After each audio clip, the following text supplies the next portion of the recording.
wanted to make this video update right now, even before the final August numbers come in, even though we're at the end of the month, because there have been some really important developments in the Winston-Salem and surrounding area real estate market in about the last 10 days or so. And those aren't going to be reflected fully in the August numbers that we'll see in a few days, and they're definitely not going to be, fully recognized until about the next month or so. Also, with the Fed meeting coming up in the middle of September, where everyone is expecting the Fed to cut interest rates further, it'll be good to get this out to see if kind of what I'm thinking goes in line with what the Fed is going to do, and more importantly, how that's going to impact the real estate market in Winston-Salem and the surrounding areas. Now, a lot of this I'll talk about through a buyer's lens, but if you're thinking about selling, you should definitely know this information too, because it will definitely impact you over the next 4 to 6 months. Buyers, I think this is going to be your best opportunity from now through the end of the year, and maybe even into the beginning part of 2025, to buy a house with a little bit less competition. And I know it's shocking that a real estate agent is saying it's a good time to buy a house, but I'm going to give some data and facts to back that up in just a second. In about the last 7 to 10 days, I've been working with 3 clients that we got homes under contract. 2 were financing, 1 was paying cash. And they were all prepared to make really strong offers on the properties that we finally were able to find them. And my advice to them was to offer lower than they were expecting to. Lower in price and lower in due diligence and earnest money fees as well. And guess what? All 3 of them got their offers accepted. These are not fixer-upper homes or severely overpriced homes either. Also, for a client that was currently under contract in about that same time frame, they're in their due diligence and inspection period, I negotiated a pretty large price reduction for them. And yeah, their situation was a little bit unique, but I don't know if we would have been able to negotiate such a large price reduction a year ago, and probably not this spring either. So what I want to do in this video is I want to take a look at how this happened. What have these changes been in the real estate market in Winston-Salem in the last 10 days or so, and how I think that's going to impact the rest of the year going forward. If you need help buying or selling real estate, my contact information is on the screen right now. It's also in the description below. I'd love to help. But let's take a look at exactly how did this happen. And I save my best negotiation tactics for when I'm actually working with clients, and so I don't want to publish them here. But as much as I'd like to brag, this wasn't just me doing a really good job. There were some key things going on in the market. Not only are they going on right now, I anticipate them to continue for the next few months. And all real estate is local, but especially Winston-Salem, it has a much different dynamic than,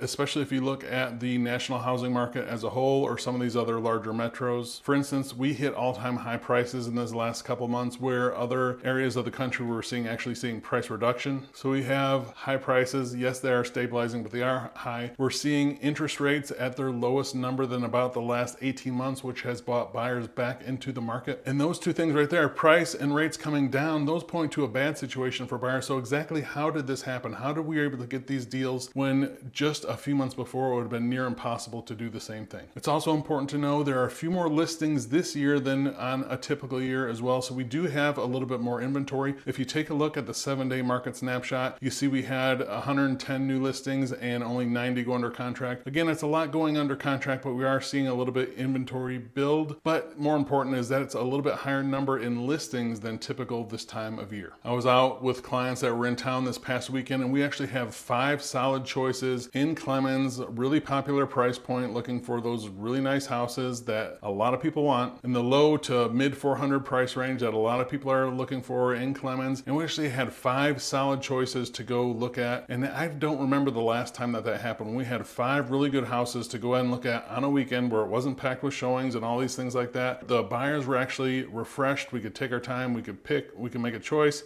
and make the offer on the correct house. So be prepared for fewer showings now through the rest of the year for both buyers and sellers. Some of this has to do, I think, with the new NAR rules that just went into effect, where a buyer has to have a written agreement with an agent before they can go see a home. I'm sure that kind of tamped down some, maybe looky-loo or tire kickers that just wanted to go out and take a look at homes. We're kind of in that transition period where people are still figuring out, is this rule real, and can I trust this person, and all those good things like that. But I think there were 3 key reasons of why we were able to get such good deals for these 3 new clients and get that big price reduction for the client that was under contract. And the first one of those is just the state of the economy right now. And let's remember, it's great that interest rates come down, but let's think of why that is, right? Why do rates go up and down? Well, why did they come down? And why is Jerome Powell finally saying he's ready to start cutting rates? And why are they predicting, lower rates through the rest of the year and into 2025 right now? Well, simply put, they're doing that because the economy is worse than it was before. Remember, Jerome Powell said he wanted to inflict some short-term pain on the economy, on small businesses and families to get inflation back under control.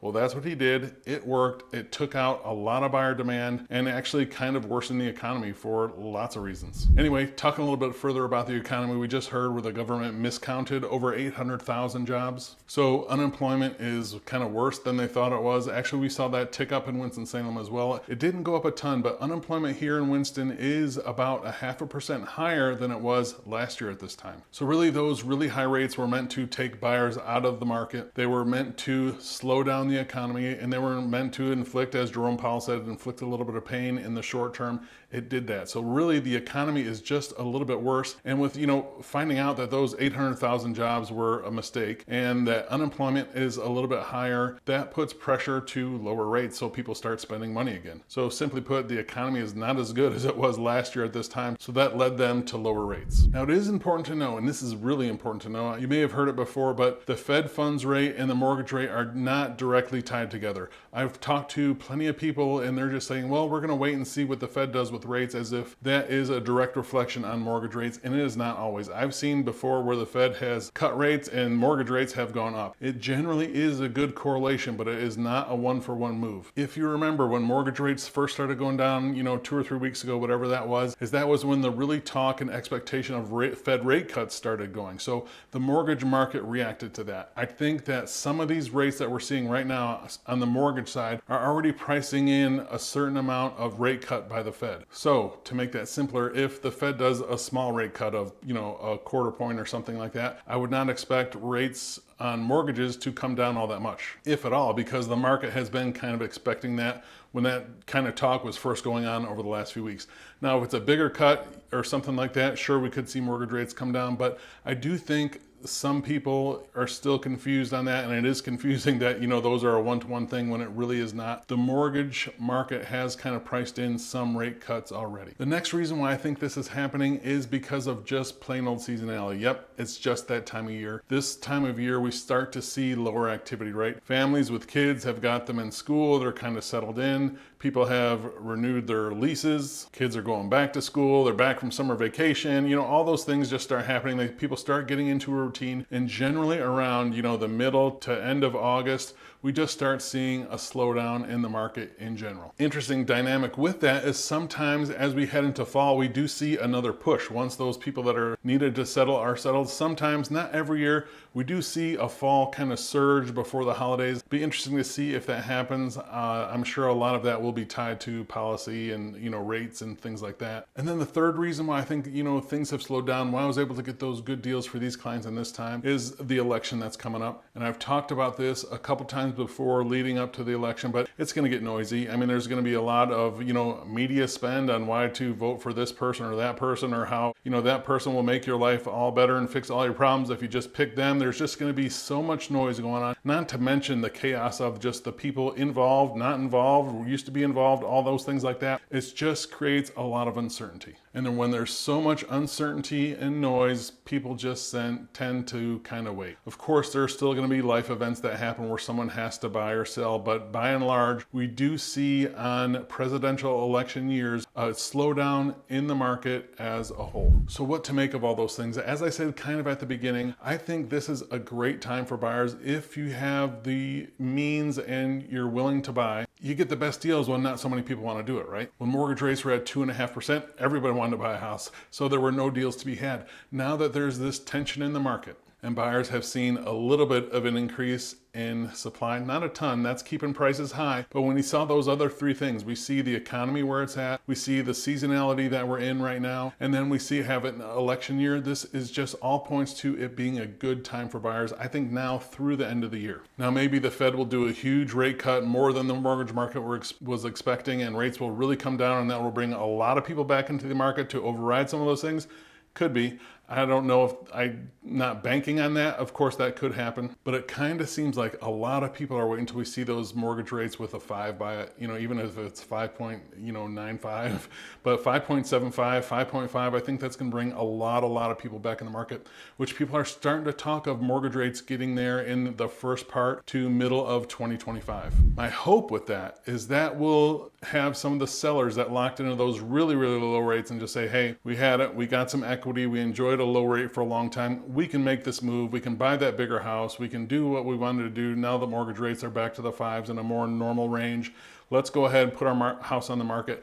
I hope that will bring more supply into the market to kind of counteract the demand that it will bring with that, and we won't see prices skyrocket. That's my hope for what will happen, is that will start to balance it out, and I hope we can achieve that kind of soft landing for the housing market and the economy as a whole. Sellers, if you're thinking about selling in the next 4 to 6 months, you have to have the house priced and marketed correctly. It's really crucial, and just be prepared for a little bit less activity than normal. If you need help buying or selling real estate anywhere in Winston-Salem or the surrounding area, I'd love to be a resource. You can reach out to me directly at jeff@govalentino.com. Thanks.